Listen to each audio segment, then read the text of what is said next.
So pag inikot natin, tingnan nyo may mga bulitas dito sa baba. Ikot ko. Makikita mo na yung both 10W40 halos sabay silang bumaba. Yung 10W50 mas mabagal. One more time. Okay, so ibig sabihin mga sir, explain natin itong mga numero na to like this one, 10W40. Explain natin ano ibig sabihin ng numero na yan. Meron tayong RC8 Scooter Ultra, Competition Nano Moly na 10W50, and meron din tayong RS8 Eco Scooter na also 10W40. This one is your Ultra, ito yung Competition, ito yung Eco Scooter, 10W40, 10W50 and 10W40 as well. So pag inikot natin, tingnan nyo may mga bulitas dito sa baba. Ikot ko.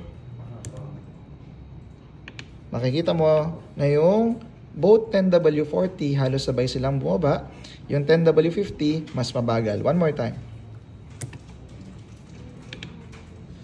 Okay, so ibig sabihin mga sir, yung second number, okay, which is that 50, that means mas makapal or mas malagkit siya as compared sa 40.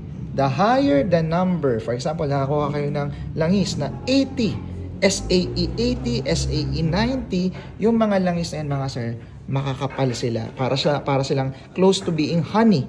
Alam niyo yung honey, di ba? Sobrang ano nun. Sobrang lagkit, sobrang viscous. So the lower the number means mas matubig siya, mas malabnaw. And para naman dun sa iba, sir, man, ano ba ibig sabihin ng W? Bakit may W dyan?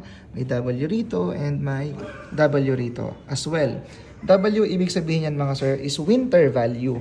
Ibig sabihin, kapag yung ating langis is naka-experience ng malamig na condition, ibig sabihin very close to 0 degrees Celsius, yung snowing, yung malamig na malamig talaga, yung mga langis na to will behave as 10W. Meaning, hindi siya matutulog ng parang mantika. Pero, gagalaw pa rin yung langis. Ang kagandahan kasi mga sir, dapat ang langis nyo, kung nasa US man kayo or nasa Canada, dapat pag start nyo ng makina nyo, yung langis nyo, kaya niya pa rin mag-flow. Yun yung ibig sabihin ng 10W. At least, kahit sobrang snowy, sobrang lamig, freezing temperature na, yung langis, gumagalaw pa din siya. Hindi siya natutulog. Okay, sa Philippines mga sir, wala naman tayong winter dito.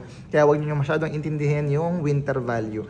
Sa Philippines, basta ang langis is merong 5W, 10W, 20W, that's okay. Kasi kahit naman nakatira kayo sa Atok, Benguet, sa Tagaytay, sa Baguio, hindi na marireach ng Philippines yung winter value na katulad sa ibang bansa na nag-yellow talaga. So huwag niyo masyadong isipin yung winter value, ang isipin niyo yung secondary value. Ayun pala, to answer the question, anong mas magandang langis?